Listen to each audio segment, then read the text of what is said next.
Jam 11 malam, suamiku menampar wajahku karena tidak ada makanan di meja. Dia berteriak, "Cepat masak wanita tak berguna." Aku hanya diam, lalu masuk ke dapur selama 20 menit. Saat aku kembali membawa nampan tertutup, mereka pikir itu hidangan lezat. Tapi saat penutupnya dibuka, isinya bukan makanan, melainkan tiket menuju neraka dunia bagi mereka. Sebelum ceritanya dimulai, silakan tulis di kolom komentar dari daerah mana saja teman-teman yang menonton cerita ini. Jangan lupa like dan subscribe agar channel ini bisa semakin berkembang dan bisa mempersembahkan cerita yang lebih menarik lagi. Jam dinding di ruang tamu menunjukkan pukul 11 malam lewat 10 menit. Suasana di luar rumah terasa begitu sunyi, hanya terdengar suara gesekan ban mobilku yang menyentuh aspal carport. Tubuhku rasanya remuk redam. Seharian ini aku menghabiskan waktu di kantor, berkutat dengan tumpukan berkas audit yang harus selesai sebelum tenggat waktu besok pagi. Kepalaku berdenyut nyeri, seolah ada palu yang dipukulkan berulang kali di sana. Namun, aku memaksakan diri untuk tersenyum tipis, membayangkan kasur empuk yang akan menyambutku sebentar lagi. Aku hanya ingin mandi air hangat, lalu tidur tanpa gangguan. Aku mematikan mesin mobil dan melangkah gontai menuju pintu utama. Kunci rumah bergemerincing di tanganku yang sedikit gemetar karena kelelahan. Saat pintu terbuka, hawa dingin dari penyejuk ruangan langsung menerpa wajahku. Aneh. Biasanya lampu ruang tamu sudah dimatikan jam segini, tapi kali ini seluruh lampu menyala terang benderang. Firasatku mendadak tidak enak. Langkah kakiku terhenti di ambang pintu ketika melihat 3 sosok manusia duduk di sofa ruang tamu dengan tatapan yang sulit diartikan. Anton, suamiku, duduk di tengah dengan kaki menyilang angkuh. Di sebelah kanannya ada Ibu Risma, ibu mertuaku, yang menatapku dengan sorot mata tajam penuh penghakiman. Sementara di sebelah kirinya, Gita, adik iparku, sedang memainkan ponselnya namun sesekali melirikku dengan senyum sinis. Belum sempat aku mengucapkan salam, Anton sudah berdiri tegak dan melangkah lebar ke arahku. Wajahnya merah padam, rahangnya mengeras. Aku bisa melihat urat-urat lehernya menonjol, tanda bahwa emosinya sedang diubun-ubun. "Mas, aku baru pulang." Satu kalimat itu belum selesai kucapkan ketika sebuah tamparan keras mendarat di pipi kiriku. Plak! Bunyinya begitu nyaring, memecah keheningan malam di ruang tamu itu. Rasa perih dan panas seketika menjalar di wajahku. Kepalaku tertoleh ke samping saking kerasnya tamparan itu. Aku terdiam, mematung di tempat. Rasa lelah yang tadi mendera tubuhku seolah lenyap, digantikan oleh rasa terkejut yang luar biasa. Tangan kananku gemetar memegang pipi yang mulai terasa kebas. Aku menatap Anton, mencoba mencari secuil rasa bersalah di matanya, tapi nihil. Yang ada hanya kilatan amarah yang meledak-ledak. "Lihat sudah jam berapa ini, dasar perempuan murahan." Anton berteriak tepat di depan wajahku. Ludahnya bahkan muncrat mengenai jilbabku. "Kamu pikir kamu siapa pulang jam segini? Keluyuran tidak jelas sementara suamimu di rumah." Aku mencoba menahan air mata yang mendesak keluar. "Mas, aku lembur. Kamu kan tahu ini akhir bulan, pekerjaanku sedang banyak-banyaknya." "Aku juga sudah kirim pesan tadi sore," jawabku dengan suara bergetar namun berusaha tetap tenang. Aku tidak ingin terlihat lemah di hadapan mereka. "Alasan?" potong Ibu Risma dengan suara melengking.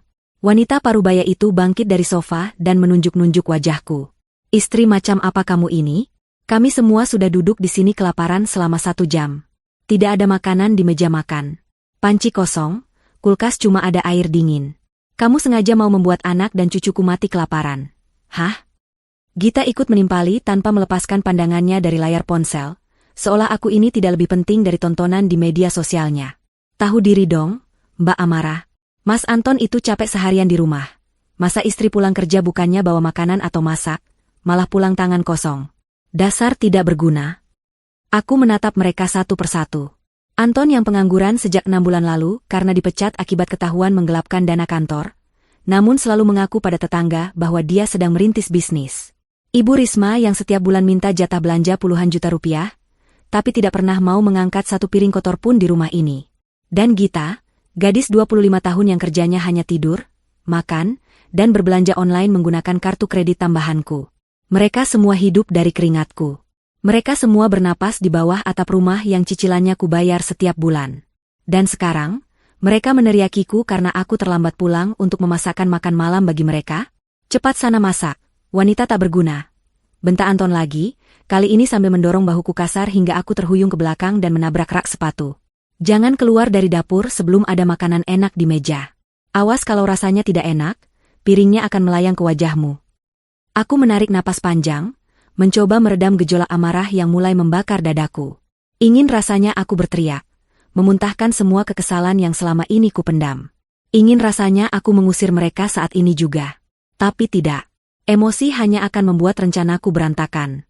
Aku butuh ketenangan untuk membalas mereka dengan cara yang paling menyakitkan. Sebuah pembalasan yang elegan, yang tidak akan pernah mereka lupakan seumur hidup. Aku menegakkan tubuh, memperbaiki letak jilbabku yang sedikit berantakan. Kutatap Anton lurus di matanya. Tidak ada lagi sorot ketakutan atau kesedihan di mataku, hanya ada tatapan dingin dan kosong. Baik, ucapku pelan, namun tegas. Kalian lapar, kan? Tunggu 20 menit. Aku akan siapkan hidangan spesial yang paling pantas untuk kalian malam ini. Tanpa menunggu jawaban mereka, aku melangkah melewati Anton, mengabaikan tatapan mencemooh Ibu Risma dan tawa mengejek Gita. Aku berjalan lurus menuju dapur, tempat di mana aku biasanya menghabiskan waktu berjam-jam untuk melayani mereka bak pembantu. Tapi malam ini akan berbeda. Malam ini, dapur ini tidak akan menghasilkan aroma masakan lezat. Malam ini, dapur ini akan menjadi tempat aku meracik kehancuran mereka. Sesampainya di dapur, aku menutup pintu rapat-rapat. Kusandarkan punggungku di daun pintu, memejamkan mata sejenak untuk mengumpulkan kekuatan. Rasa perih di pipiku masih terasa, tapi rasa sakit di hatiku jauh lebih menyiksa. Selama 5 tahun pernikahan ini, aku selalu berusaha menjadi istri yang berbakti. Aku menutup mata atas kemalasan Anton, aku memaklumi kecerewetan Ibu Risma, dan aku mengalah pada kenakalan Gita. Aku pikir dengan kesabaran, mereka akan berubah. Ternyata aku salah besar. Kesabaranku justru memberi makan monster di dalam diri mereka. Mereka semakin serakah, semakin kejam, dan semakin tidak tahu diri. Aku membuka mataku. Air mata yang tadi tertahan kini kering sudah. Tidak ada gunanya menangis untuk manusia-manusia parasit seperti mereka. Aku berjalan menuju laci di sudut dapur, tempat aku menyimpan benda-benda penting yang selama ini kusembunyikan. Sudah cukup. Drama rumah tangga ini harus berakhir malam ini juga. Suara pisau beradu dengan talenan sengaja kubuat gaduh. Tak, tak, tak. Iramanya memenuhi dapur, menembus dinding hingga terdengar ke ruang tamu. Aku tahu persis apa yang sedang mereka pikirkan di luar sana. Mereka pasti sedang tersenyum puas, merasa menang karena berhasil menundukkan aku lagi. Mereka pasti berpikir bahwa amarah si istri bodoh sedang ketakutan dan buru-buru memotong bawang atau daging untuk memuaskan perut mereka yang manja. Padahal, di atas meja dapur, tidak ada satupun bahan makanan yang tersentuh. Pisau besar itu hanya kuhantamkan ke talenan kosong berulang kali. Ini adalah bagian dari pertunjukan. Aku ingin mereka merasa di atas angin setinggi mungkin, sebelum aku menjatuhkan mereka ke dasar jurang yang paling dalam. Sambil terus membuat keributan palsu itu, tanganku yang lain sibuk menyusun hidangan yang sesungguhnya. Aku mengambil nampan perak besar yang biasanya hanya dipakai saat lebaran atau acara keluarga besar. Nampan itu berkilau tertimpa cahaya lampu dapur. Di atasnya, aku tidak meletakkan piring berisi nasi atau lauk pauk. Tidak ada rendang, tidak ada sup ayam, tidak ada tumis sayuran yang biasa mereka tuntut. Sebagai gantinya, aku mengeluarkan sebuah map tebal dari laci rahasia di bawah wastafel. Map yang sudah kupersiapkan sejak 3 bulan lalu, menunggu momen yang tepat untuk dikeluarkan. Aku membuka map itu dan mengambil 3 dokumen penting di dalamnya. Pertama, sertifikat hak milik rumah ini. Dulu rumah ini dibeli dengan uang tabunganku, namun Anton memaksaku untuk memasukkan namanya agar dia merasa dihargai sebagai kepala keluarga. Tapi bulan lalu, setelah aku melunasi cicilan terakhir dari bonus tahunanku, aku diam-diam mengurus balik nama sepenuhnya atas namaku. Prosesnya rumit dan memakan biaya, tapi untungnya aku punya kenalan notaris yang bisa dipercaya dan bekerja cepat tanpa sepengetahuan Anton. Dokumen ini adalah bukti bahwa setiap bata, setiap ubin, dan setiap jengkal tanah di rumah ini adalah milikku. Kedua, surat gugatan cerai. Kertas ini sudah lengkap dengan tanda tanganku di atas materai. Isinya merinci semua alasan perceraian, kekerasan verbal, kekerasan fisik yang baru saja terjadi dan untungnya terekam CCTV yang baru kupasang seminggu lalu di ruang tamu, serta penelantaran ekonomi. Aku sudah muak membiayai laki-laki yang bisanya hanya memerintah. Ketiga, tumpukan rekening koran setebal buku tulis. Di sana, aku sudah menandai dengan stabilo berwarna terang setiap transaksi yang keluar dari rekeningku untuk membiayai gaya hidup mereka. Cicilan mobil Anton, uang belanja bulanan Ibu Risma yang dia pakai untuk arisan sosialita, tagihan kartu kredit Gita untuk membeli tas dan sepatu bermerek, hingga uang rokok dan bensin Anton. Semua tercatat rapi. Jumlahnya fantastis, cukup untuk membeli sebuah rumah sederhana di pinggiran kota. Ini adalah bukti tak terbantahkan bahwa akulah tulang punggung keluarga ini, bukan Anton. Kususun ketiga dokumen itu dengan rapi di atas nampan. Dokumen sertifikat di tengah, gugatan cerai di kiri, dan bukti transfer di kanan. Lalu, aku menutupnya dengan kloce, penutup makanan berbahan perak yang mengilap. Sempurna. Dari luar, ini terlihat seperti sajian makan malam mewah ala restoran bintang 5. Aku melirik jam tangan. Tepat 20 menit berlalu. Waktunya pertunjukan utama dimulai. Aku mengangkat nampan itu dengan kedua tangan. Beratnya tidak seberapa dibandingkan beban hidup yang kupikul selama ini, namun rasanya inilah beban terindah yang pernah kubawa. Aku menarik napas dalam-dalam, memasang wajah datar tanpa ekspresi, lalu menendang pintu dapur agar terbuka. Di ruang makan, mereka bertiga sudah duduk manis mengelilingi meja makan. Wajah mereka tampak tidak sabar. Sendok dan garpu sudah tergenggam di tangan masing-masing, siap menyantap apapun yang kuhidangkan. Saat melihatku keluar membawa nampan besar tertutup, mata Ibu Risma berbinar. Nah, begitu dong, cibir Ibu Risma sambil membetulkan posisi duduknya. Istri itu harus sigap. Jangan cuma cari uang saja, tapi urusan perut suami dan mertua juga harus nomor satu. Anton mendengus, masih dengan wajah masam sisa amarah tadi. Lama sekali. Semoga masakannya sepadan dengan waktu tunggunya. Kalau hambar, siap-siap saja kamu masak ulang. Gita bahkan sudah menjulurkan lehernya, penasaran. Apa isinya? Mbak, baunya kok tidak tercium sampai sini? Jangan-jangan cuma mie instan ya? Aku tidak menjawab sepatah kata pun. Aku meletakkan nampan itu tepat di tengah meja makan dengan gerakan perlahan dan penuh wibawa. Bunyi nampan bersentuhan dengan kaca meja, membuat mereka terdiam sejenak. Aku berdiri tegak di ujung meja, menatap mereka satu persatu dengan sorot mata yang membuat Anton sedikit mengernyit, mungkin dia merasakan perubahan aura yang drastis dariku. Silakan, ucapku singkat. Ini hidangan terbaik yang bisa kuberikan untuk kalian malam ini. Makanlah sampai kenyang. Dengan tidak sabar, Anton mengulurkan tangannya dan mengangkat penutup perak itu dengan kasar. Ayo kita lihat apa yang... Kalimatnya terhenti di tenggorokan. Suara penutup nampan yang diletakkan di meja terdengar nyaring di tengah keheningan yang tiba-tiba mencekam. Tidak ada uap panas yang mengepul. Tidak ada aroma bumbu yang menggugah selera. Di atas nampan itu, hanya ada tumpukan kertas. Mata Anton membelalak menatap kertas-kertas itu. Ia menyipitkan mata, mencoba membaca tulisan di dokumen paling atas. Wajahnya yang tadi merah karena marah, kini perlahan memucat saat menyadari kop surat dan judul dokumen tersebut. Apa-apaan ini? Suaranya bergetar, bukan karena marah, tapi karena bingung dan mulai panik. Ibu Risma yang matanya sudah rabun dekat menyambar kertas yang paling tebal. Mana makanannya? Kenapa kamu kasih kami kertas koran? Kamu gila ya, Amara? Namun saat ia melihat angka-angka yang di stabilo di rekening koran itu, matanya membesar. Ini apa? Gita yang lebih cepat tanggap langsung menyambar surat gugatan cerai. Ia membacanya sekilas lalu menatapku dengan mulut ternganga. Mas, Mbak Amara minta cerai, pekiknya histeris. Suasana meledak seketika. Anton membanting sertifikat rumah yang tadi ia pegang ke meja. Ia berdiri, menunjuk wajahku dengan telunjuk gemetar. Gugatan cerai? Kamu pikir kamu siapa berani menceraikan aku? Istri durhaka. Dan ini, sertifikat rumah? Kenapa namanya cuma nama kamu? Mana namaku? Kamu menipuku. Hah? Aku tersenyum. Senyum yang sangat manis, namun terasa dingin dan menusuk. Silakan dimakan kenyataannya, Mas Anton, Ibu, Gita. Kenyang kan melihat angka-angka di situ? Itu jumlah uangku yang kalian makan selama ini.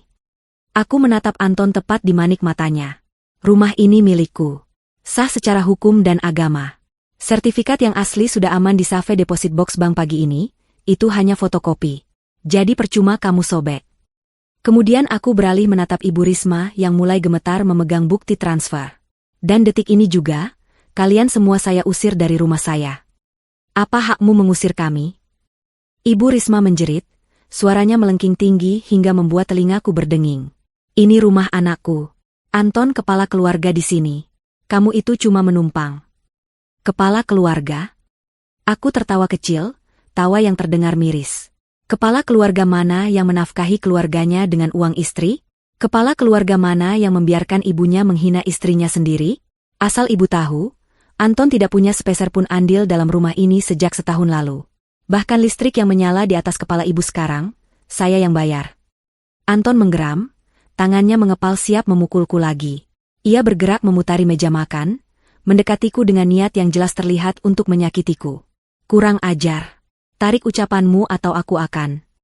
Akan apa? Tantangku. Aku tidak mundur satu langkah pun. Justru aku memajukan daguku, menantangnya. Mau pukul lagi? Silakan. CCTV di pojok atas sana sudah merekam tamparanmu tadi di ruang tamu. Satu sentuhan lagi, dan rekaman itu akan langsung terkirim otomatis ke cloud dan ke nomor WhatsApp pengacaraku. Selain gugatan cerai, kamu mau tambah bonus laporan pidana kekerasan dalam rumah tangga. Langkah Anton terhenti seketika. Ia mendongak, melihat kamera kecil yang berkedip merah di sudut ruangan. Wajahnya berubah menjadi campuran antara ketakutan dan kebencian yang amat sangat. Ia sadar, ia telah masuk ke dalam perangkapku. Keluar, ucapku dingin. Sekarang.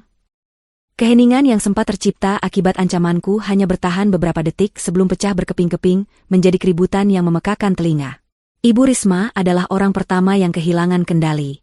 Wanita tua yang biasanya selalu menjaga citra anggun di depan teman-teman arisannya itu, kini meraung seperti orang kesurupan.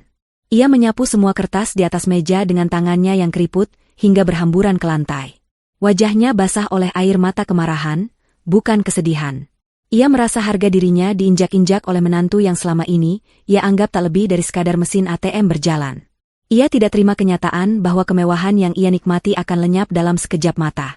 Ibu Risma memukuli meja makan dengan telapak tangannya berulang kali. Suaranya serak saat ia berteriak menuduhku sebagai penipu ulung. Ia menuding bahwa aku telah memanipulasi Anton, menggunakan ilmu hitam, atau menipu anaknya saat sedang lengah untuk menguasai harta benda. Tuduhan itu terdengar menggelikan di telingaku. Bagaimana mungkin aku menipu Anton untuk hartanya? Padahal Anton sendiri tidak memiliki harta apapun? Semua yang ada di rumah ini, mulai dari sendok garpu hingga mobil di garasi, dibeli dengan uang hasil keringatku sendiri. Namun, logika sepertinya sudah tidak berlaku bagi mereka yang sedang panik karena kehilangan tempat bergantung. Anton, yang tadi sempat terdiam karena ancaman CCTV, kini mulai mondar-mandir di ruang makan seperti binatang buas yang terperangkap dalam kandang. Ia menjambak rambutnya sendiri dengan frustrasi. Matanya liar menatap sekeliling, mencari celah untuk membalikkan keadaan. Ia memungut lembaran fotokopi sertifikat rumah yang berserakan di lantai, meremasnya menjadi bola kertas, lalu melemparkannya ke arahku. Lemparan itu tidak sakit, hanya memantul pelan di bahuku, tapi itu menunjukkan betapa tidak berdayanya dia saat ini. Ia sadar bahwa ia tidak punya landasan hukum apapun untuk melawan. Surat-surat itu asli, bukti transfer itu nyata, dan ia tahu persis bahwa selama ini ia memang hidup dari uangku. Gita, adik iparku yang manja, bereaksi dengan cara yang berbeda namun sama menyebalkannya. Ia tidak berteriak atau mengamuk, melainkan menangis histeris sambil memeluk tas branded yang baru dibelinya minggu lalu, tentu saja menggunakan kartu kreditku. Ia merengek pada kakaknya, meminta Anton untuk melakukan sesuatu. Ia takut menjadi gelandangan, takut tidak bisa pamer lagi di media sosial, takut teman-temannya tahu bahwa ia sebenarnya tidak kaya. Suara tangisannya yang cengeng membuat kepalaku semakin pening, namun sekaligus memberikan kepuasan tersendiri. Akhirnya, gadis itu merasakan ketakutan akan masa depan, rasa takut yang selama ini selalu menghantuiku setiap kali melihat tagihan kartu kredit yang membengkak ulahnya. Aku membiarkan mereka meluapkan emosi selama beberapa menit. Aku berdiri mematung di ujung meja dengan tangan bersedekap, menikmati pertunjukan kehancuran sebuah keluarga parasit. Setelah dirasa cukup, aku melangkah menuju sudut ruangan, tempat di mana aku sudah menyembunyikan sesuatu di balik tirai jendela yang panjang. Aku menarik 3 kantong plastik hitam besar, kantong sampah ukuran jumbo, yang sudah terisi penuh hingga menggembung. Aku menyeret kantong-kantong itu ke tengah ruangan. Bunyi plastik yang bergesekan dengan lantai keramik membuat mereka menoleh. Dengan sekuat tenaga, aku melemparkan kantong-kantong itu ke hadapan mereka satu persatu. Buk, buk, buk. Ketiga kantong besar itu mendarat tepat di kaki mereka. Anton terlonjak kaget. Ibu Risma berhenti meraung, dan Gita menghentikan tangisnya sejenak. Mereka menatap kantong sampah itu dengan bingung. Bau kapur baru samar tercium dari dalam kantong, bercampur dengan aroma debu. Itu adalah barang-barang kalian, kataku dengan nada datar tanpa emosi. Aku sudah merapikannya sejak tadi siang saat kalian pergi maling. Baju, celana, sepatu, dan barang-barang pribadi kalian yang menurutku penting sudah masuk ke sana. Sisanya, yang menurutku sampah atau barang yang kubeli dengan uangku tapi tidak pantas kalian bawa, sudah kubuang ke tempat sampah depan atau kusimpan untuk dijual kembali. Tidak perlu repot-repot naik ke kamar untuk berkemas. Kamar kalian sudah terkunci rapat dan kuncinya sudah kubuang. Kalian tidak punya akses lagi ke ruangan manapun di rumah ini selain ruang makan ini dan pintu keluar. Gita menjerit histeris dan langsung merobek salah satu kantong plastik itu. Isinya berhamburan keluar, baju-baju kusut yang digulung asal-asalan, beberapa pasang sepatu yang ditumpuk tanpa kotak, dan kosmetik yang dimasukkan begitu saja tanpa pouch. Ia menangis semakin keras melihat koleksi baju mahalnya diperlakukan seperti sampah dapur. Ia memprotes bahwa bajunya akan rusak jika dilipat seperti itu, tapi aku tidak peduli. Bagiku, itu memang sampah yang harus dikeluarkan dari rumahku secepat mungkin. Ibu Risma menatapku dengan pandangan tidak percaya, seolah aku baru saja berubah menjadi monster. Ia memegangi dadanya, berakting seolah penyakit jantungnya kambuh. Napasnya dibuat tersengal-sengal, berharap aku akan luluh dan membatalkan pengusiran ini. Dulu, trik ini selalu berhasil. Setiap kali aku marah, ia akan pura-pura sakit dan aku akan langsung minta maaf sambil merawatnya. Tapi kali ini, aku hanya menatapnya dengan dingin. Aku tahu hasil pemeriksaan medis terakhirnya bulan lalu, jantungnya sehat walafiat, yang sakit hanyalah hatinya yang penuh iri dengki. Anton mencoba mendekatiku lagi, kali ini dengan nada memohon yang dibuat-buat. Ia merendahkan suaranya, mencoba menyentuh tanganku, tapi aku menepisnya dengan kasar. Ia mulai mengoceh tentang kenangan manis pernikahan kami, tentang janji suci yang pernah kami ucapkan, tentang bagaimana tetangga akan bergunjing jika kami bercerai. Ia mencoba memanipulasi perasaanku, menggunakan senjata lamanya yaitu rasa kasihan dan rasa takut akan aib sosial. Namun, ia lupa bahwa hati wanita yang sudah disakiti berulang kali akhirnya akan membeku sekeras batu karang. Tidak ada lagi celah bagi Anton untuk masuk. Aku melirik jam tangan. 5 menit sudah berlalu sejak aku memberikan ultimatum. Aku mengeluarkan ponsel dari saku gamisku, mengetuk layar beberapa kali, dan memperlihatkan layar ponsel yang menampilkan tombol panggilan darurat ke pos keamanan kompleks. Aku menatap Anton tajam, memberikan peringatan terakhir yang tidak bisa ditawar lagi. Kesabaranku sudah habis, dan aku tidak ingin membuang waktu lebih lama lagi dengan drama murahan ini. Sekarang, ambil kantong sampah itu dan seret keluar dari rumahku, perintahku tegas. Jika dalam hitungan 10 kalian masih ada di sini, aku akan menekan tombol panggil ini. Satpam kompleks akan datang menyeret kalian keluar dengan paksa. Bayangkan malunya kalian jika diseret seperti pencuri di depan tetangga. Pilihan ada di tangan kalian. Keluar sendiri dengan sedikit sisa harga diri, atau keluar paksa dengan tontonan gratis untuk warga satu blok. 1, 2, 3. Anton mematung, wajahnya pucat pasi. Ia menatapku, mencari keraguan di mataku, tapi ia tidak menemukannya. Ia melihat keseriusan yang mematikan. Dengan tangan gemetar, ia menyambar salah satu kantong plastik besar itu. Ia membentak Gita untuk berhenti menangis dan membantu membawa barang. Ia juga menarik tangan ibunya yang masih berakting sesak napas agar berdiri. Mereka akhirnya menyadari bahwa aku tidak main-main. Ratu di rumah ini telah terbangun, dan titahnya adalah mutlak. Pintu utama rumah terbuka lebar, menampilkan kegelapan malam yang pekat. Angin kencang langsung menerobos masuk, membawa butiran air hujan yang mulai turun deras. Alam sepertinya merestui rencanaku untuk membersihkan rumah ini dari kotoran, karena hujan badai mendadak turun tepat saat mereka melangkah keluar. Suara guntur menggelegar di kejauhan, seirama dengan detak jantungku yang berpacu kencang karena adrenalin.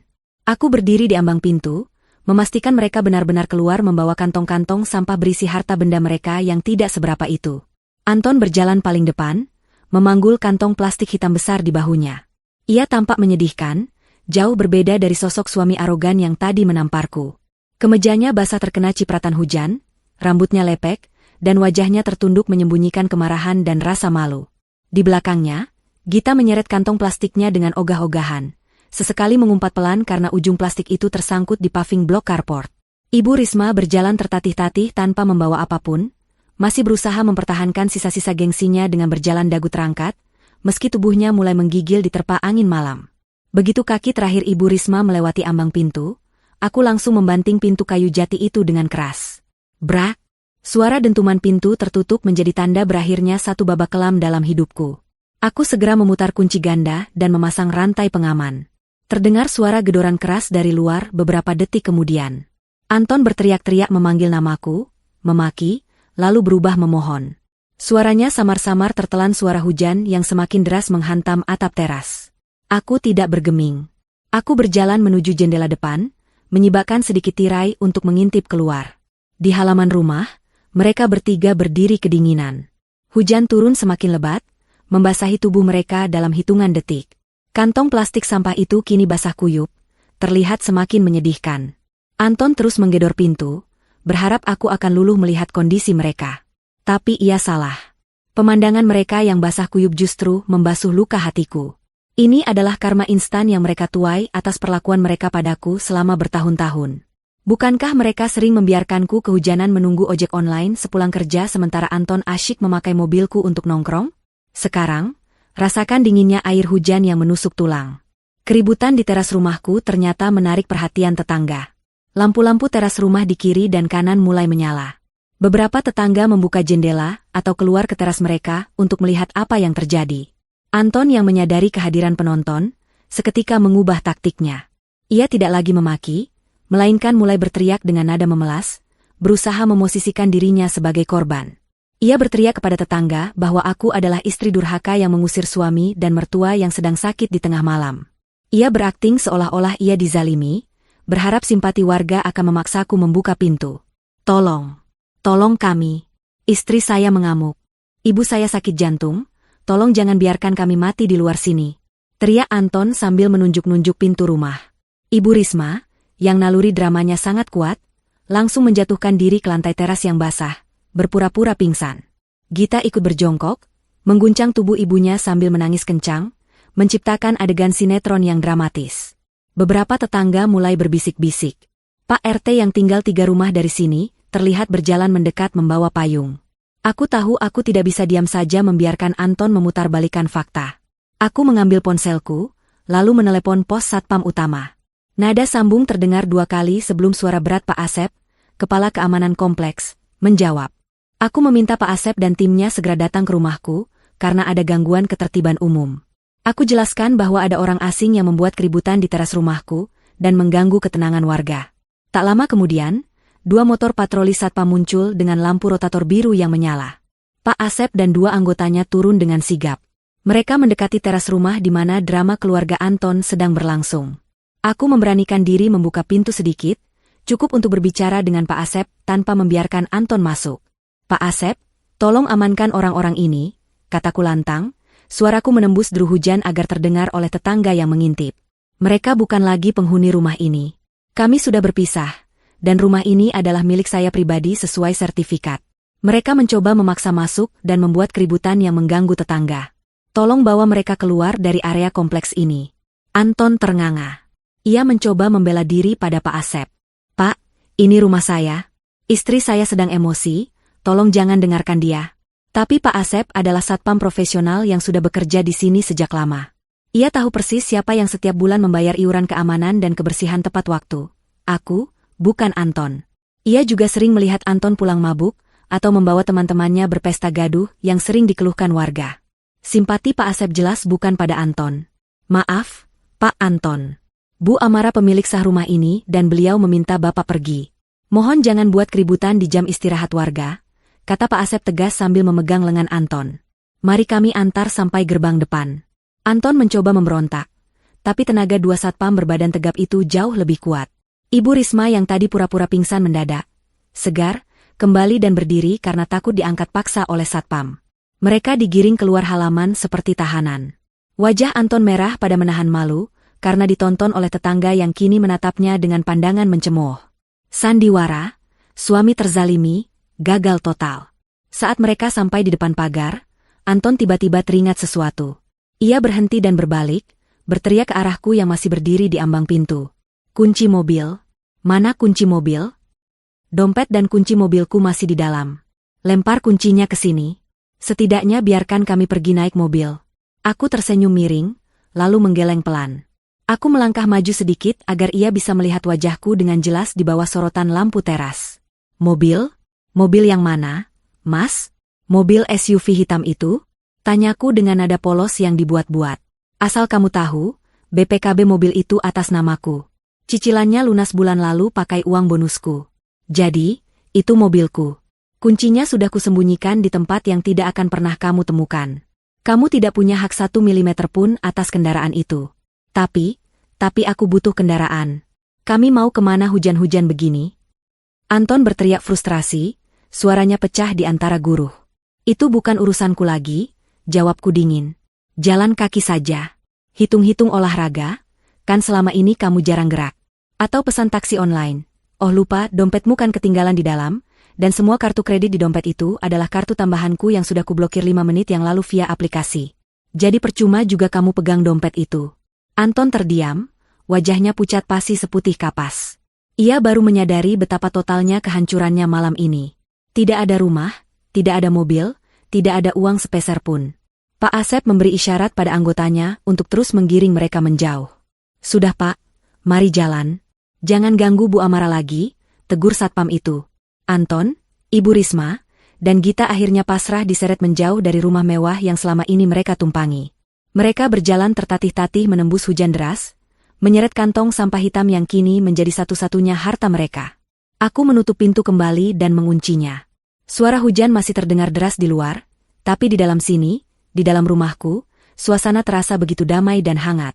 Untuk pertama kalinya dalam 5 tahun, aku merasa benar-benar pulang ke rumahku sendiri. Beban berat di pundakku rasanya terangkat sepenuhnya. Aku menyandarkan punggung di pintu, menghembuskan napas panjang, dan tersenyum. Malam ini aku akan tidur nyenyak. Sangat nyenyak. Gerbang perumahan mewah itu tertutup rapat di belakang punggung mereka, seolah menjadi dinding pemisah antara kehidupan nyaman yang baru saja mereka tinggalkan dan neraka dunia yang kini menyambut.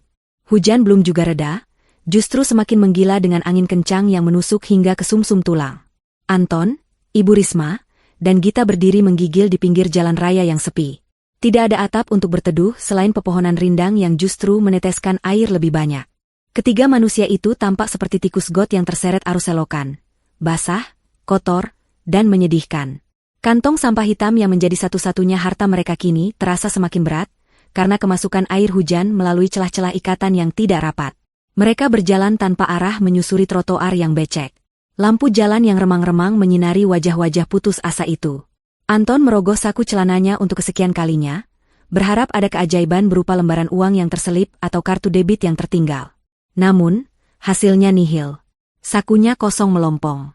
Dompet kulit mahalnya, yang berisi KTP, SIM, kartu ATM, dan kartu kredit, tertinggal di nakas kamar tidur. Amara benar-benar memperhitungkan semuanya dengan teliti. Tanpa dompet itu, Anton bukan siapa-siapa. Dia tidak bisa menyewa kamar hotel, tidak bisa membeli makanan, bahkan tidak bisa sekadar membeli teh hangat di warung pinggir jalan. Identitas dan akses keuangannya terkunci rapat di dalam rumah yang kini haram baginya. Ibu Risma mulai meracau karena kedinginan. Giginya bergemerutuk hebat, dan bibirnya mulai membiru. Wanita yang biasanya selalu tampil prima dengan bedak tebal itu, kini tampak tua dan rapuh. Air hujan melunturkan sisa-sisa riasannya, membuat wajahnya terlihat menyeramkan dengan luntur hitam di bawah mata. Ia menyalahkan Anton dengan suara serak yang timbul tenggelam di telan suara hujan. Ia mengutuk kebodohan anaknya yang tidak bisa mengendalikan istri. Menurut logika Ibu Risma yang bengkok, semua ini terjadi karena Anton kurang keras mendidik Amara, bukan karena kesalahan mereka yang telah menindas Amara bertahun-tahun. Gita berjalan di belakang dengan langkah terseok-seok. Hak sepatu tingginya patah sebelah karena terperosok lubang trotoar tadi, memaksanya berjalan pincang sambil menenteng sepatu mahal yang kini tak berguna itu. Mereka akhirnya menemukan sebuah ruko minimarket yang sudah tutup namun, memiliki emperan cukup lebar untuk berteduh. Tanpa banyak bicara, mereka menghempaskan tubuh yang kelelahan di lantai keramik yang dingin dan berdebu itu. Anton menyandarkan punggungnya ke rolling door besi yang dingin. Perutnya berbunyi keras, rasa lapar mulai menyerang dengan brutal. Terakhir kali mereka makan adalah siang tadi, dan malam ini mereka berharap pesta makan malam yang disiapkan Amara. Ironisnya, mereka memang mendapatkan hidangan yang tak terlupakan, meski bukan makanan yang bisa dikunyah. Bayangan nasi hangat dan lauk pauk kini menari-nari di pelupuk mata Anton, menyiksanya perlahan. Gita mengeluarkan ponselnya yang layarnya retak sedikit, karena terbentur saat ia menyeret kantong sampah. Ia mencoba memesan taksi online dengan sisa baterai 10%. Namun, jarinya terhenti di atas layar saat menyadari bahwa metode pembayaran di aplikasinya terhubung langsung dengan kartu kredit tambahan dari Amara. Dengan tangan gemetar, ia mencoba melakukan pemesanan, dan benar saja, notifikasi transaksi gagal muncul di layar. Amara benar-benar telah memblokir segalanya. Gita mencoba menelepon teman-teman geng sosialitanya, berharap ada yang mau menolong. Panggilan pertama tidak diangkat. Panggilan kedua ditolak. Panggilan ketiga diangkat oleh temannya, Sasa, namun begitu Gita menceritakan bahwa ia diusir dan butuh pinjaman uang, Sasa langsung beralasan sinyal buruk dan memutus sambungan. Gita membanting ponselnya ke lantai dengan frustrasi, lalu menangis terseduh-seduh memeluk lutut. Malam itu terasa sangat panjang dan menyiksa. Mereka tidak bisa memejamkan mata barang sejenak. Nyamuk-nyamuk mulai berdatangan menggigiti kulit mereka yang lembab. Suara bising kendaraan yang lewat sesekali membuat mereka terlonjak kaget. Setiap kali ada mobil mewah melintas, hati Anton terasa perih, teringat mobil SUV hitamnya yang kini mendekam nyaman di garasi Amara. Di tengah kesunyian malam menjelang pagi, Ibu Risma merintih memegangi perutnya yang melilit karena masuk angin dan lapar. Tidak ada obat, tidak ada selimut, tidak ada air hangat. Anton hanya bisa menatap ibunya dengan pandangan kosong. Rasa bersalah mulai menyelinap, tapi egonya yang terlalu besar segera menepisnya, menggantinya kembali dengan rasa benci pada Amara. Ia bersumpah akan membalas dendam begitu matahari terbit. Pagi akhirnya datang dengan membawa cahaya matahari yang menyilaukan namun tidak menghangatkan hati mereka. Tubuh mereka kaku dan pegal linu di semua persendian. Bau apek menguar dari pakaian mereka yang kering di badan. Orang-orang yang berlalu lalang mulai menatap mereka dengan jijik, mengira mereka adalah gelandangan baru di area itu. Seorang penjaga toko yang baru datang untuk membuka ruko mengusir mereka dengan kasar, menyiramkan air dari ember ke arah kaki mereka agar mereka pergi menjauh. Dengan harga diri yang sudah hancur lebur, mereka menyeret barang-barang mereka pindah ke bangku taman kota yang tidak jauh dari sana. Saat duduk di bangku taman sambil menahan lapar yang semakin menggila, Gita iseng membuka media sosialnya menggunakan sisa kuota data yang menipis. Matanya terbelalak melihat unggahan terbaru Amara di Instagram Story, baru diposting 15 menit yang lalu. Gita memperlihatkan layar ponselnya pada Anton dan Ibu Risma. Di layar itu, terlihat foto semangkuk bubur ayam spesial dengan topping melimpah dan segelas teh hangat, berlatar belakang meja makan apartemen yang bersih dan estetik. Ada tulisan kecil di pojok foto itu, sarapan ternikmat adalah sarapan tanpa benalu. Alhamdulillah, rezeki yang berkah.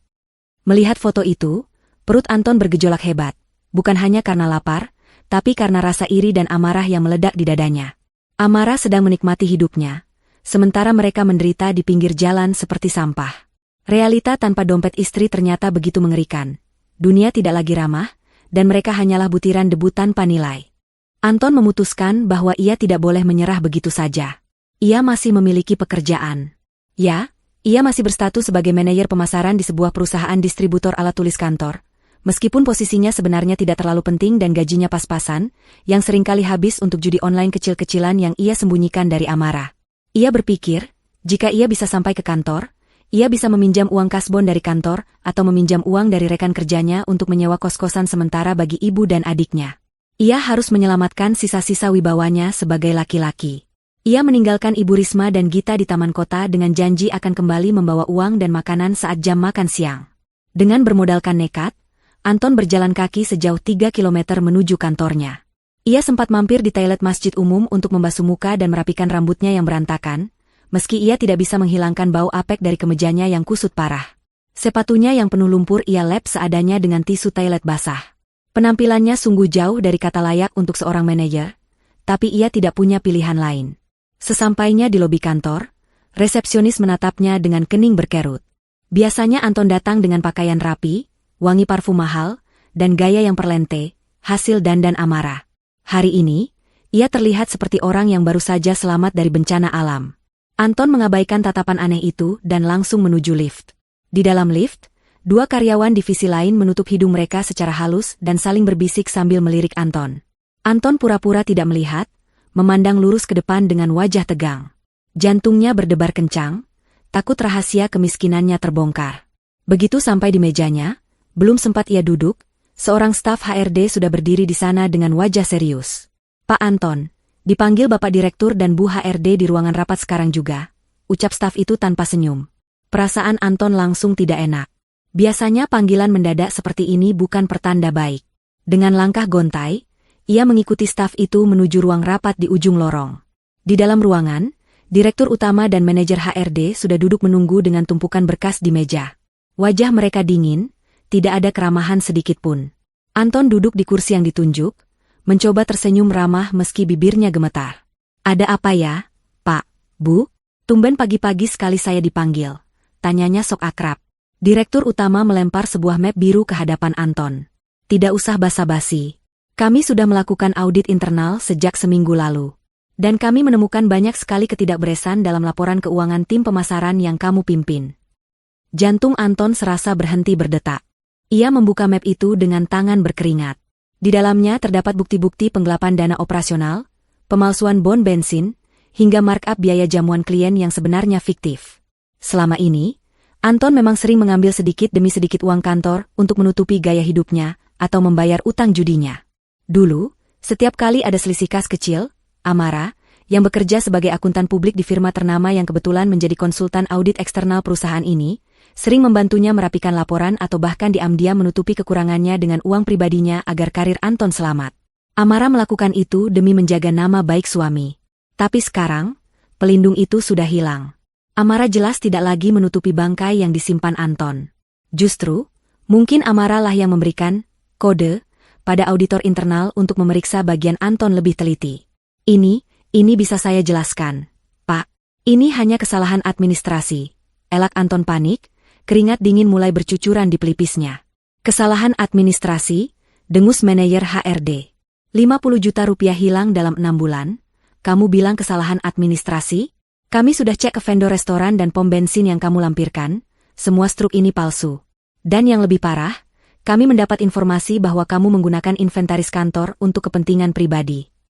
Pak Anton, potong direktur utama dengan suara tegas yang menggelegar. Perusahaan tidak bisa menoleransi tindakan kriminal seperti ini. Mulai detik ini, kamu saya pecat dengan tidak hormat. Kami tidak akan memproses pesangon sepeser pun karena kerugian perusahaan lebih besar dari hak kamu. Dan satu lagi, jika kamu tidak mengembalikan dana sebesar 50 juta itu dalam waktu 2x 24 jam, kami akan membawa kasus ini ke jalur hukum. Polisi akan menjemputmu. Dunia Anton runtuh seketika. Dipecat. Tidak hormat. Tanpa pesangon. Diancam penjara. Ia terduduk lemas di kursinya, mulutnya ternganga tapi tidak ada suara yang keluar. Habis sudah. Satu-satunya pegangan hidupnya kini telah diputus. Ia mencoba memohon, bahkan sampai berlutut di kaki direkturnya, menangis meraung-raung melupakan harga dirinya. Namun, keputusan itu sudah bulat. 2 orang satpam dipanggil masuk untuk menyeret Anton keluar dari gedung. Adegan pengusiran semalam terulang kembali, kali ini di tempat kerjanya. Anton digiring keluar melewati kubikel-kubikel rekan kerjanya yang menatapnya dengan kaget dan jijik. Bisik-bisik terdengar riuh. Berita tentang korupsinya menyebar secepat kilat. Ia dipaksa mengemasi barang-barang pribadinya ke dalam sebuah kardus bekas mie instan. Tidak banyak barang berharga di mejanya, hanya foto dirinya sendiri yang sedang bergaya sok sukses. Saat Anton melangkah keluar dari lobi gedung perkantoran dengan membawa kardus di tangan, matanya menangkap pemandangan yang membuat dadanya sesak hingga sulit bernapas. Sebuah mobil sedan mewah berwarna silver berhenti tepat di depan lobi VIP gedung sebelah, gedung pusat bisnis yang jauh lebih bergengsi. Pintu mobil terbuka, dan turunlah sosok wanita yang sangat ia kenal. Itu Amara. Namun, Amara yang ini terlihat sangat berbeda. Ia mengenakan setelan blazer kerja yang elegan dengan potongan modern, jilbabnya tertata rapi dengan gaya chic, dan ia memakai kacamata hitam yang membuatnya terlihat sangat berkelas. Ia berjalan dengan percaya diri, didampingi 2 orang asisten yang membawakan tas kerjanya. Amara sedang menuju pertemuan dengan klien besar, karirnya sedang meroket naik. Anton ingin berteriak memanggil nama istrinya, ingin berlari mengejarnya. Namun, kakinya terasa berat seolah dipaku ke bumi. Ia melihat pantulan dirinya di kaca gedung. Lusuh, kotor, bau, memegang kardus bekas. Sementara Amara bersinar terang seperti berlian yang baru saja dibersihkan dari lumpur. Saat itu, Amara sempat menoleh sekilas ke arahnya. Di balik kacamata hitam itu, Anton bisa merasakan tatapan tajam yang menusuk. Amara tidak berhenti, tidak menyapa, bahkan tidak menunjukkan ekspresi kaget. Ia hanya melengos, melanjutkan langkahnya memasuki gedung pencakar langit itu, meninggalkan Anton yang terpaku di trotoar panas sebagai pecundang sejati.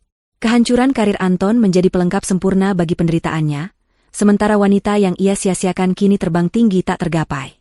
Anton berjalan kembali menuju taman kota dengan langkah yang terasa sangat berat, seolah kakinya dipasangi pemberat besi seberat 1 ton. Matahari siang itu bersinar begitu terik, membakar kulit tengkuknya yang tidak terlindungi kerah kemeja yang sudah kotor dan bau keringat. Di tangannya, ia memeluk erat kardus berisi barang-barang pribadinya dari kantor, sebuah simbol kegagalan yang kini harus ia bawa kemana-mana. Sepanjang perjalanan, perutnya tidak henti-hentinya berbunyi, perih melilit meminta diisi. Namun, rasa lapar itu tidak sebanding dengan rasa takut yang kini mencekik lehernya. Ia harus menghadapi ibunya dan adiknya dengan tangan kosong, tanpa membawa uang, tanpa membawa makanan, dan yang terburuk, membawa kabar bahwa ia kini seorang pengangguran dengan catatan kriminal di perusahaan. Sesampainya di taman kota, Anton melihat pemandangan yang menyedihkan. Ibu Risma dan Gita duduk meringkuk di bangku taman yang catnya sudah mengelupas. Mereka tampak layu seperti tanaman yang dicabut paksa dari tanah. Ibu Risma memijat-mijat kakinya yang bengkak, sementara Gita sibuk mengipasi wajahnya dengan sobekan kardus bekas, wajahnya masam penuh kekesalan. Ketika mereka melihat sosok Anton muncul dari kejauhan, wajah mereka sempat cerah sejenak. Harapan akan nasi bungkus dan air dingin terpancar jelas dari mata mereka. Gita bahkan langsung berdiri, mengabaikan rasa sakit di kakinya, menyambut kedatangan kakaknya dengan tangan terulur meminta jatah. Namun, harapan itu hancur berkeping-keping saat Anton sampai di hadapan mereka dan menjatuhkan kardus bawaannya ke tanah dengan bunyi gedebuk yang menyedihkan. Anton tidak berani menatap mata mereka. Ia menunduk, menatap sepatu kulitnya yang dulu mengkilap kini penuh debu jalanan. Dengan suara tercekat, Anton menceritakan semuanya. Ia menceritakan tentang pemecatannya, tentang audit perusahaan yang membongkar kecurangannya, tentang ancaman penjara jika ia tidak mengembalikan uang, dan tentang fakta bahwa ia tidak mendapatkan uang pesangon sepeser pun. Hening sejenak menyelimuti mereka bertiga, kontras dengan hiruk-pikuk lalu lintas di jalan raya di belakang taman. Kemudian, meledaklah tangis dan amarah. Ibu Risma menjerit histeris, tidak peduli pada orang-orang yang lalu lalang di sekitar taman. Ia memukuli lengan Anton dengan tenaga yang tersisa, menyalahkan anak laki-laki kebanggaannya itu karena begitu ceroboh dan bodoh. Ia meratapi nasibnya yang harus menggelandang di masa tua, membandingkan hidupnya dengan teman-teman arisannya yang kini pasti sedang tidur siang di kamar ber-AC. Caci maki keluar dari mulut Ibu Risma tanpa saringan, kata-kata kasar yang dulu sering ia tujukan pada Amara, kini ia muntahkan sepenuhnya kepada Anton. Gita tidak kalah kejamnya. Ia menendang kardus barang Anton hingga isinya tumpah. Ia memaki kakaknya sebagai pria tidak berguna yang hanya bisa menyusahkan keluarga. Dalam situasi terdesak seperti ini, Topeng, keluarga harmonis, yang selama ini mereka banggakan di depan Amara runtuh total. Tidak ada lagi kasih sayang, tidak ada lagi saling mendukung. Yang ada hanyalah insting bertahan hidup masing-masing individu yang egois. Mereka saling menyalahkan atas kemiskinan mendadak yang menimpa mereka. Gita menyalahkan Anton yang korupsi, Anton menyalahkan Gita dan Ibu Risma yang gaya hidupnya boros sehingga memaksanya korupsi, dan Ibu Risma menyalahkan mereka berdua karena tidak bisa mencari pasangan kaya yang bisa menampung hidup mereka. Setelah pertengkaran yang melelahkan itu mereda karena mereka kehabisan tenaga dan semakin lapar, Anton mengambil keputusan nekat. Ia melepas jam tangan bermerek yang melingkar di pergelangan tangannya, satu-satunya barang mewah yang tersisa yang belum disita Amara karena Anton memakainya saat diusir. Ia juga meminta paksa anting emas yang dipakai Gita.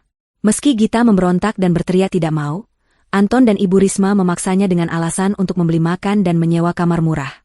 Akhirnya, dengan wajah cemberut penuh dendam, Gita menyerahkan antingnya. Anton pergi ke pasar loak yang letaknya agak jauh dari taman, menjual jam tangan dan anting itu pada calo pinggir jalan. Karena tidak memiliki surat-surat lengkap dan didesak kebutuhan cepat, barang-barang itu ditawar dengan harga sangat rendah, jauh di bawah harga aslinya. Anton tidak punya pilihan selain menerima uang tunai yang jumlahnya hanya cukup untuk makan sederhana beberapa hari dan menyewa kamar petak sempit di daerah kumuh selama seminggu. Sore harinya, mereka menyewa sebuah kamar kontrakan harian di gang sempit yang becek dan bau got. Kamar itu sangat kecil, hanya cukup untuk satu kasur busa tipis yang sudah kempes di tengah. Dindingnya lembab dan berjamur, tanpa jendela, hanya ada ventilasi kecil di atas pintu.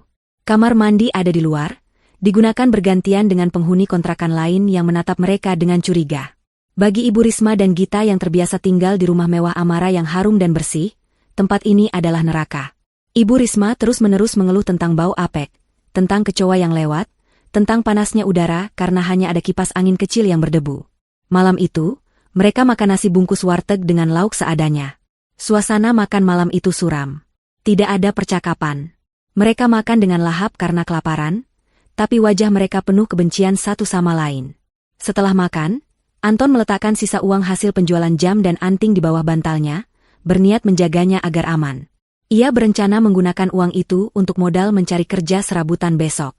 Kelelahan fisik dan mental membuat Anton dan Ibu Risma cepat terlelap, mendengkur keras di atas kasur tipis itu. Namun, Gita tidak tidur.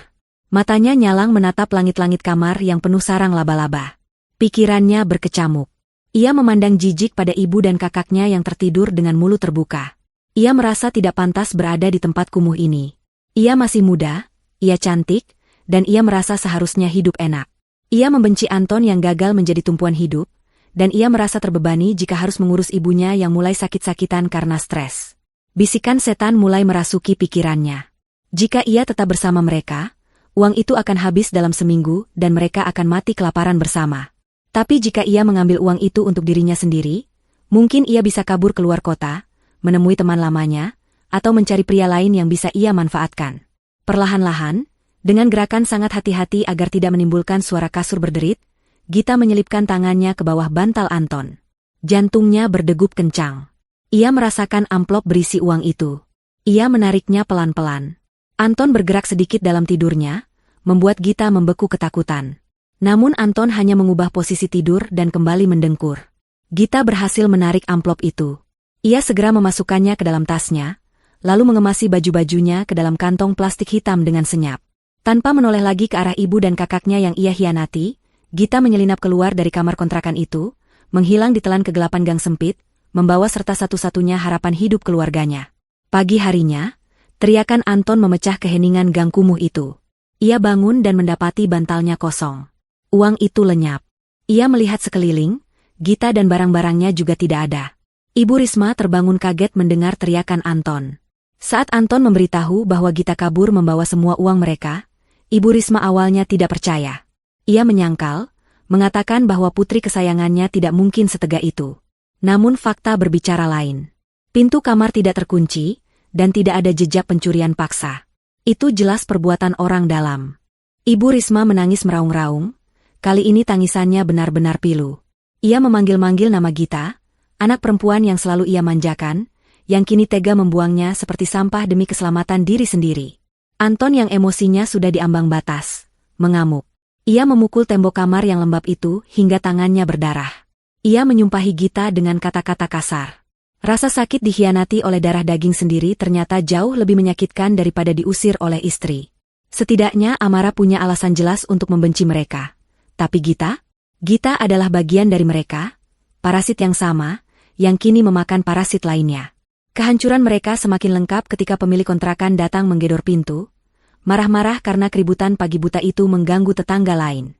Melihat Anton yang mengamuk seperti orang gila, pemilik kontrakan takut dan langsung mengusir mereka saat itu juga. Karena uang sewa seminggu sudah dibawa kabur Gita, ternyata Anton belum bayar lunas, baru bayar uang muka semalam, mereka ditendang keluar lagi. Kali ini mereka benar-benar tidak punya apa-apa. Nol besar. Ibu Risma berjalan tertatih-tatih dengan tatapan kosong. Syok berat akibat pengkhianatan putrinya membuat kesehatannya menurun drastis. Wajahnya pucat, keringat dingin bercucuran. Anton harus memapah ibunya berjalan menyusuri jalanan panas. Dalam keputusasaan yang memuncak, Anton teringat satu-satunya tempat yang pernah menjadi rumahnya. Muncul harapan bodoh di kepalanya bahwa mungkin Amara sudah tenang. Mungkin Amara akan kasihan melihat kondisi ibunya yang seperti mayat hidup. Dengan sisa tenaga terakhir, Anton membawa ibunya berjalan berkilo-kilometer menuju perumahan mewah tempat Amara tinggal. Mereka sampai di sana saat matahari hampir terbenam. Penampilan mereka sudah persis seperti pengemis. Satpam kompleks yang berjaga di depan gerbang mengenali mereka dan menatap dengan waspada. Namun Anton memohon hanya ingin melihat rumah itu dari jauh, tidak akan masuk. Anton berdiri di seberang jalan depan rumah lamanya. Rumah itu tampak gelap dan sepi. Tidak ada mobil Amara di garasi. Halamannya bersih, rumputnya rapi. Namun ada satu hal yang membuat lutut Anton lemas seketika. Sebuah papan besar tertancap di depan pagar rumah. Papan berwarna kuning mencolok dengan tulisan merah besar, "Dijual cepat. Hubungi nomor XXX." Harapan Anton pupus sudah. Amara tidak hanya mengusir mereka, tapi dia juga menghapus jejak mereka dari hidupnya dengan menjual rumah kenangan itu. Rumah itu kosong. Amara sudah pergi, entah kemana, membawa serta kesuksesan dan kebahagiaannya, meninggalkan Anton dan ibunya yang kini benar-benar sendirian di dunia yang kejam ini. Anton jatuh terduduk di aspal, memeluk lutut ibunya, dan menangis tanpa suara di bawah bayang-bayang rumah yang dulu ia sia-siakan. Bagi Amara, hari-hari setelah pengusiran Anton dan keluarganya adalah hari-hari yang dipenuhi dengan keheningan yang menyembuhkan. Tidak ada lagi suara teriakan minta kopi di pagi hari, tidak ada lagi suara televisi yang menyala keras-keras menayangkan sinetron kesukaan Ibu Risma, dan tidak ada lagi omelan tentang masakan yang kurang asin atau baju yang kurang licin. Rumah itu menjadi begitu tenang. Saking tenangnya Amara bisa mendengar detak jam dinding dan desau angin di pepohonan taman belakang.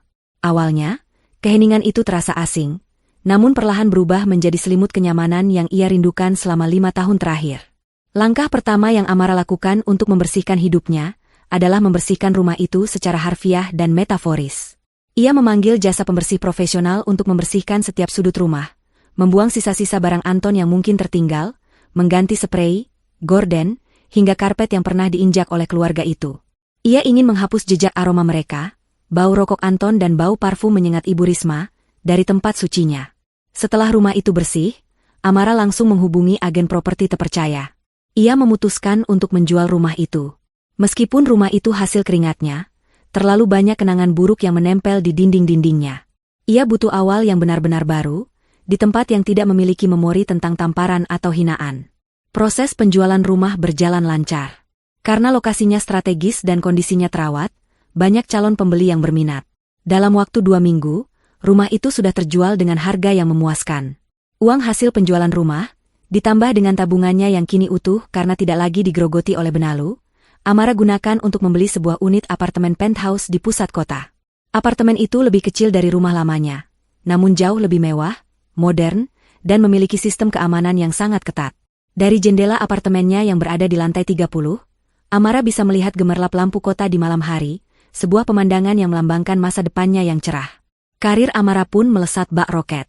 Tanpa beban pikiran dan drama rumah tangga yang menguras emosi, ia bisa fokus 100% pada pekerjaannya. Proyek audit besar yang sedang ia tangani berhasil diselesaikan dengan hasil gemilang, jauh sebelum tenggat waktu. Klien sangat puas dengan kinerjanya yang teliti dan profesional. Atasannya di firma akuntan publik tidak ragu lagi untuk mempromosikan Amara menjadi senior partner. Kenaikan jabatan ini membawa fasilitas baru, mobil dinas yang lebih mewah, asisten pribadi, dan tentu saja pendapatan yang jauh lebih besar. Amara kini tampil berbeda. Ia mengganti gaya berpakaiannya.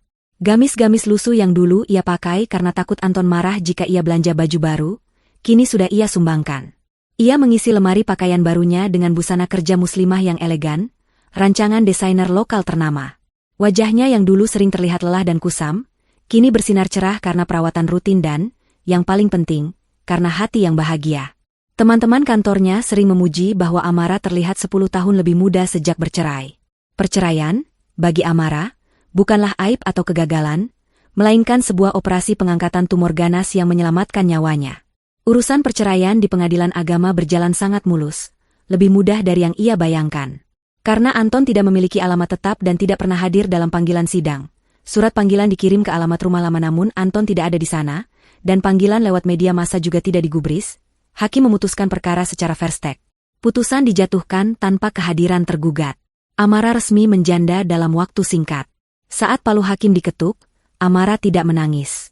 Ia justru tersenyum lega, mengucap syukur berkali-kali dalam hati. Ia keluar dari gedung pengadilan dengan langkah ringan, seolah rantai besi yang membelenggu kakinya selama ini telah putus. Malam itu, di apartemen barunya yang wangi aromaterapi lavender, Amara duduk santai di sofa kulit impor sambil menikmati secangkir teh herbal hangat. Ia sedang membaca buku bestseller ketika ponselnya bergetar di atas meja marmer. Sebuah pesan masuk dari nomor yang tidak dikenal. Biasanya Amara mengabaikan pesan dari nomor asing, tapi entah kenapa firasatnya menyuruhnya untuk membuka pesan itu. Isi pesan itu singkat namun penuh keputusasaan. "Dek, ini Mas Anton. Mas pinjam HP orang di warung. Tolong Mas, Dek. Ibu sakit parah, kami tidur di emperan toko. Gita kabur bawa uang kami. Mas mau mati saja rasanya kalau begini terus. Mas janji akan berubah, tolong izinkan kami pulang. Masih adakah sedikit rasa cinta di hatimu buat Mas?" Amara membaca pesan itu tanpa ekspresi. Tidak ada rasa iba yang menyeruak, tidak ada keinginan untuk menolong. Yang ia rasakan hanyalah rasa jijik dan sedikit gangguan, karena ketenangannya diusik. Ia teringat bagaimana Anton dulu membiarkannya sakit demam tinggi sendirian di rumah sementara Anton pergi memancing dengan teman-temannya. Ia teringat bagaimana Ibu Risma membuang masakan Amara ke tempat sampah hanya karena kurang garam. Ia teringat tamparan terakhir Anton. Cinta? Cinta itu sudah mati dibunuh berkali-kali oleh perlakuan mereka sendiri. Amara meletakkan cangkir tehnya perlahan. Ia tidak membalas pesan itu dengan kata-kata kemarahan atau nasihat bijak. Anton tidak pantas mendapatkan energi emosinya lagi. Bagi Amara, Anton adalah masa lalu yang sudah selesai, buku yang sudah ditutup dan dibakar. Dengan jari yang mantap, Amara menekan tombol blok pada nomor tersebut. Kemudian, ia menghapus pesan itu dari kotak masuknya, memastikan tidak ada sampah digital yang mengotori ponselnya. Ia berdiri, berjalan menuju jendela kaca besar yang menampilkan pemandangan kota Jakarta di malam hari. Ia melihat ribuan lampu berkelip di bawah sana, membayangkan di salah satu sudut gelap kota itu, Anton mungkin sedang menangis menyesali nasibnya. Tapi itu bukan lagi urusan Amara. Setiap orang dewasa bertanggung jawab atas pilihan hidupnya sendiri. Anton memilih untuk menjadi pemalas dan penindas saat ia punya segalanya. Maka kini ia harus menanggung konsekuensi menjadi pecundang saat ia kehilangan segalanya. Amara menarik napas panjang, menghirup udara kebebasan yang segar. Ia merasa penuh, utuh, dan kuat. Ia menyadari bahwa ia tidak membutuhkan laki-laki untuk bahagia. Kebahagiaan itu ada di dalam dirinya sendiri, dalam kemampuannya untuk berdiri di atas kaki sendiri, dalam kedamaian ibadahnya, dan dalam rezeki halal yang ia cari. Malam itu, Amara tidur dengan sangat nyenyak di atas kasur king size yang empuk, dibalut selimut sutra yang lembut. Tidak ada lagi mimpi buruk, tidak ada lagi ketakutan akan hari esok. Ia tahu, esok hari matahari akan terbit lebih cerah, menyinari jalan hidupnya yang baru, jalan yang bersih dari benalu, jalan menuju kebahagiaan sejati yang ia ciptakan sendiri.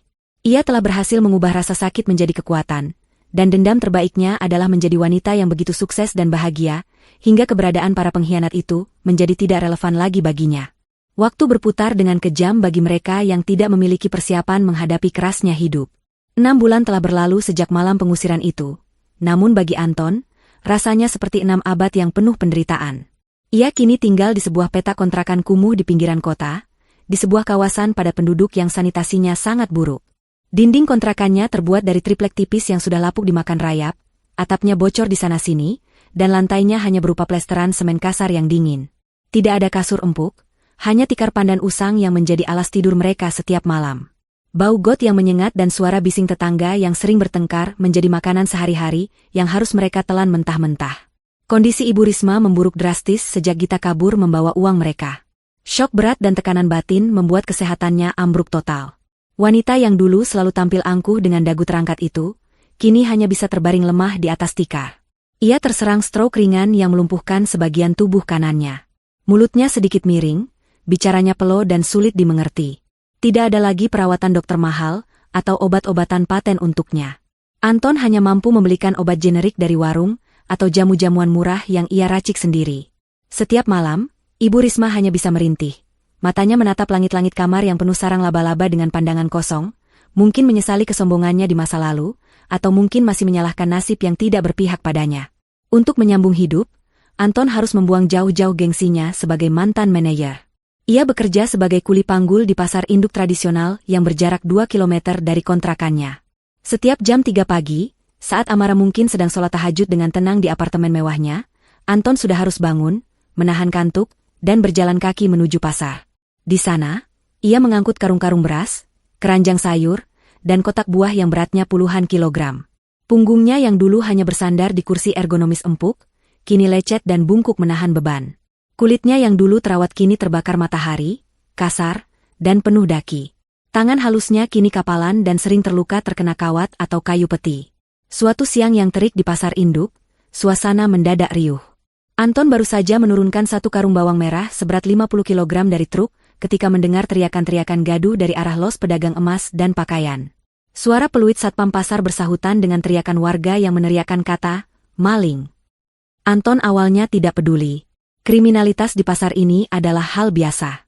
Ia hanya ingin menyelesaikan pekerjaannya, menerima upah recehan, dan membeli nasi bungkus untuk ibunya yang kelaparan di rumah. Ia menyeka keringat yang bercucuran di dahinya dengan lengan baju yang sudah dekil, berniat melipir menjauh dari kerumunan agar tidak terlibat masalah. Namun, langkah kakinya terhenti ketika ia mendengar suara jeritan wanita yang terasa familiar di telinganya.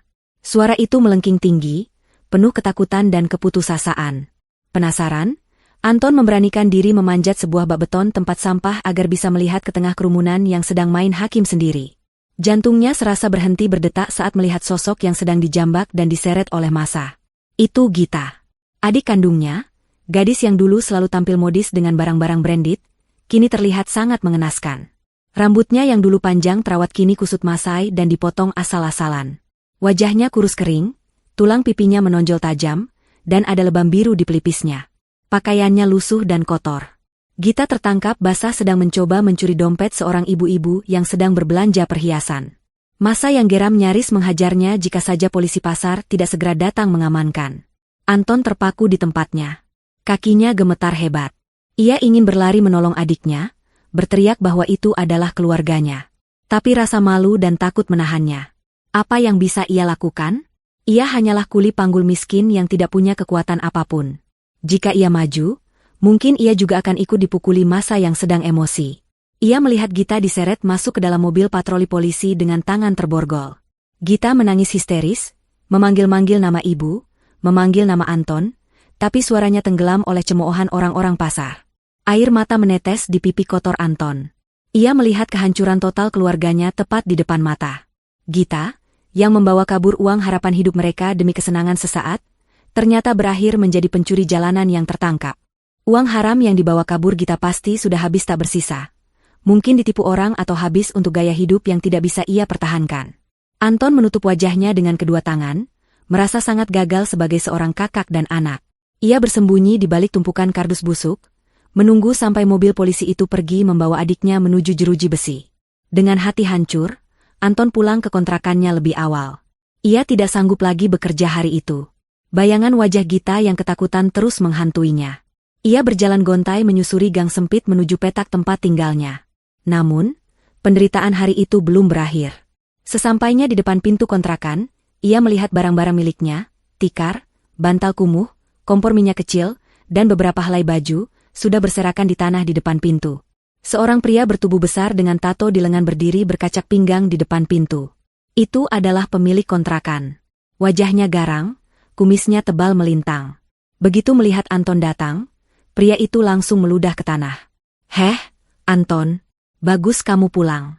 Bawa pergi ibumu yang bau tanah itu dan sampah-sampahmu ini sekarang juga," bentak pria itu kasar. Anton terkejut dan memohon. "Pak, tolong Pak, beri saya waktu seminggu lagi. Saya baru dapat upah hari ini, bisa buat nyicil sedikit." "Halah, alasan terus," potong pria itu. "Kamu sudah nunggak 3 bulan. Saya sudah cukup sabar ya. Ibumu itu setiap hari berisik, merintih-rintih bikin penghuni lain takut. Baunya juga bikin mual. Saya mau sewakan kamar ini ke orang lain yang punya duit. Cepat angkat kaki atau saya panggil warga buat usir kalian." Anton mencoba masuk ke dalam kamar untuk melihat ibunya, tapi ditahan oleh pria itu. Di teras yang sempit itu, Ibu Risma sudah didudukan di atas kursi plastik reot di pinggir jalan gang. Ia tampak bingung, air liur menetes dari sudut bibirnya, matanya liar ketakutan melihat orang-orang yang menonton. Anton merasa dadanya sesak luar biasa, seolah ada batu besar yang menghimpit paru-parunya. "Pak, tolonglah. Ibu saya sedang sakit. Di mana hati nurani Bapak?" Anton bersujud di kaki pemilik kontrakan, menangis terseduh-seduh. Harga dirinya sudah benar-benar hilang. Ia rela mencium kaki orang asing demi atap untuk ibunya. Namun pria itu bergeming.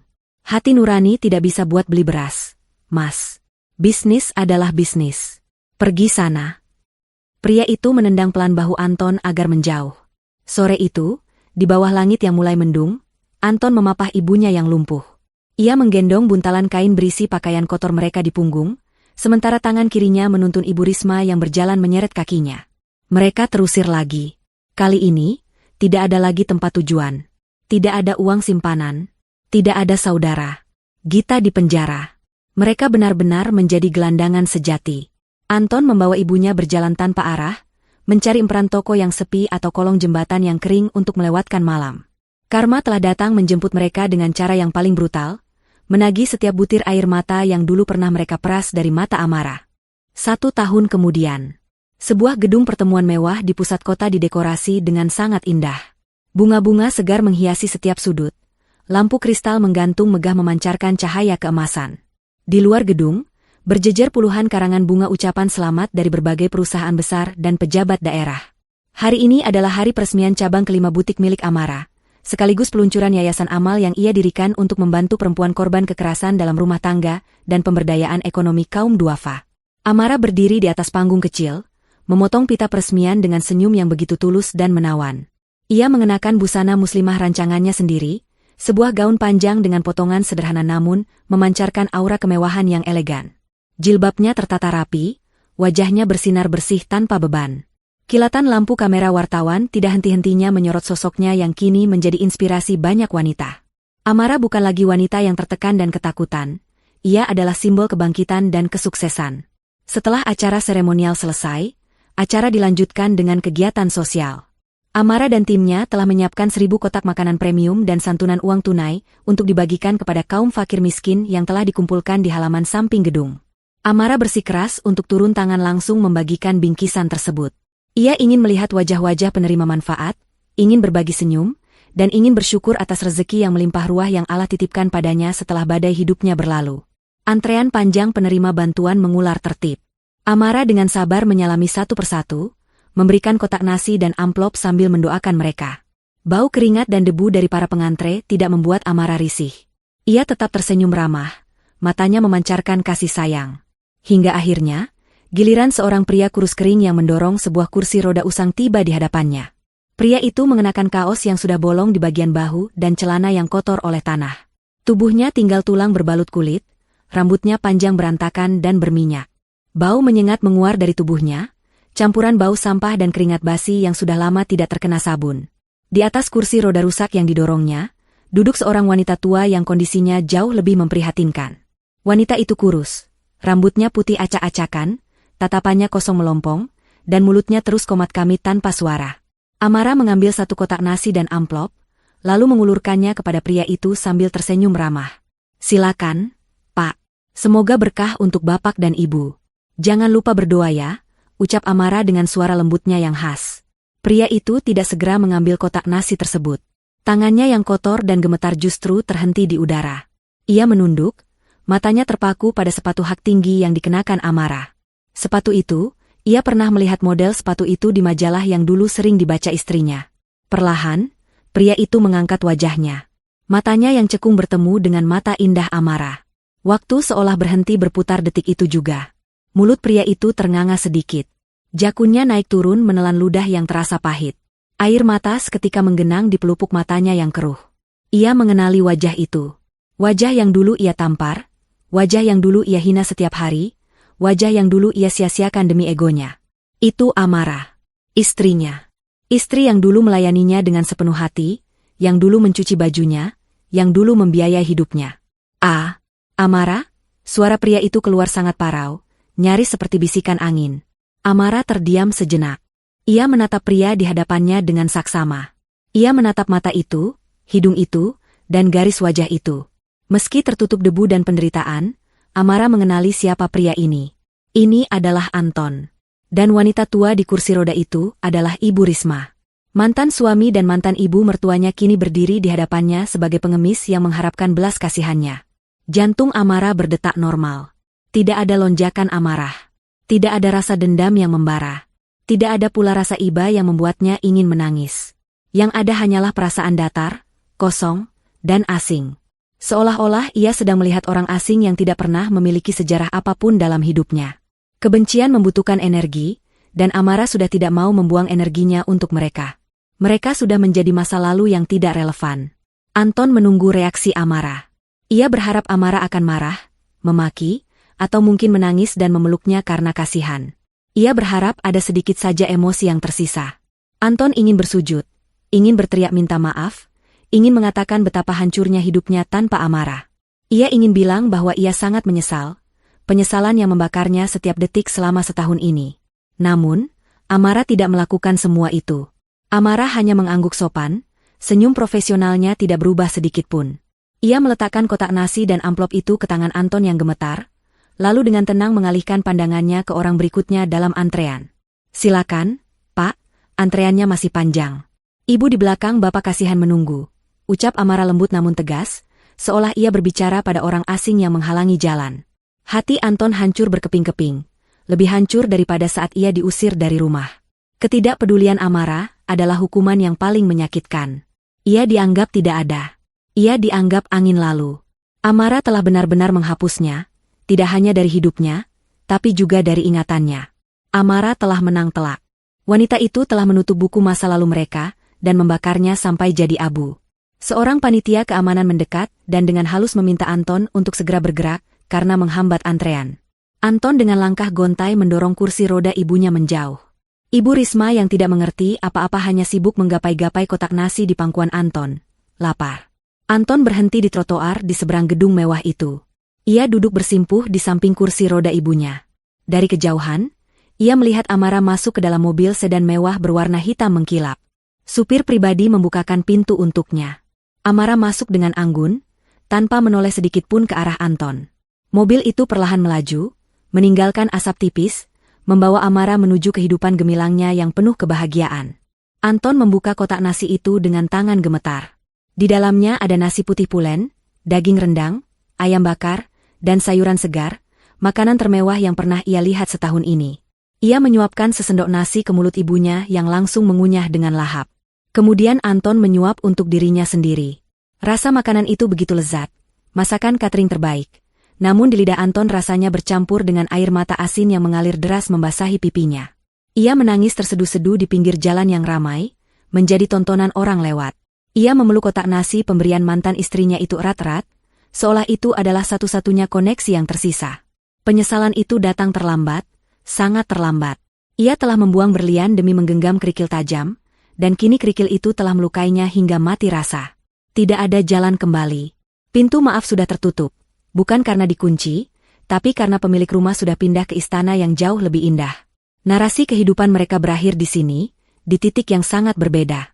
Amara terbang tinggi dengan sayap-sayap keikhlasan dan kerja kerasnya, sementara Anton dan keluarganya tenggelam dalam lumpur yang mereka buat sendiri. Sebuah kebenaran mutlak terbukti hari itu. Balas dendam terbaik bukanlah kemarahan atau caci maki, melainkan menjadi begitu bahagia, begitu sukses, dan begitu damai, hingga keberadaan orang-orang yang pernah menyakitimu tak lagi penting bagimu. Kehancuran mereka hanyalah catatan kaki kecil dalam buku kesuksesanmu yang tebal.